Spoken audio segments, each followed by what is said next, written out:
Tata cancer institute ही आशिया खंडामधली नावाजलेली त्या ठिकाणी कॅन्सरचे उपचार अतिशय चांगल्या पद्धतीने होतात. हे नुसतं हॉस्पिटल नसून रिसर्च इन्स्टिट्यूट आहे आणि त्यामुळे त्या ठिकाणी गेलेला रुग्ण हा निश्चित बरा होतो आणि व्याजबी दरामध्ये त्यांना रुग्णांना त्या ठिकाणी सेवा मिळते आणि त्यामुळे त्या ठिकाणी मोठ्या प्रमाणामध्ये कॅन्सरच्या उपचारासाठी वेटिंग असतं आणि ह्या कारणाने कॅन्सर इन्स्टिट्यूटचा विस्तार होण्याची आवश्यकता आहे.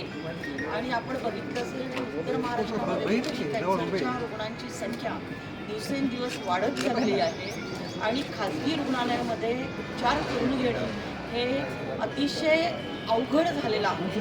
आणि त्याच्यासाठी येणारा खर्च हा खूप मोठ्या प्रमाणामध्ये असतो आणि त्याच्या पुढे जाऊन जे पॅट स्कॅन असेल किंवा मग किमोथेरपी असेल, रेडिएशन असेल, ह्याची जी काही प्रक्रिया जी आहे किंवा त्याच्यावरती लागणारा खर्च आहे हा रुग्णांना न परवडणारा आहे. आणि त्यामुळे टाटा कॅन्सर इन्स्टिट्यूट जे आहे हे नाशिकमध्ये सुरू व्हावं.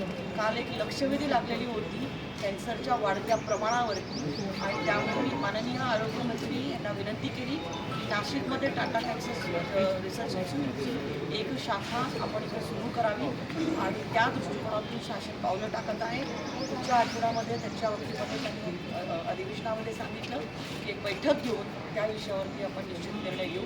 तुर्तास संदर्भ रुग्णालयामध्ये ही मागच्या कालावधीमध्ये प्रयत्न करून 100 खाटांच्या कॉट्स आपण वाढवलेलं आहे. त्याचं काम देखील पूर्ण झालेलं आहे आणि टाटा कॅन्सर रिसर्च इन्स्टिट्यूटच्या सर्व सदस्यांच्याही सोबत मी आरोग्यमंत्र्यांची बैठक घेऊन तुर्तास संदर्भ रुग्णालयामध्ये तात्पुरतं जे 100 खाटांचं वाढ झालेली आहे त्याच्यामध्ये ही सेवा तातडीने लवकरात लवकर सुरू करण्यासाठी प्रयत्न करणार आणि तसे आदेश देखील सभागृहामध्ये मंत्री महोदयांनी सकारात्मक उत्तर दिले.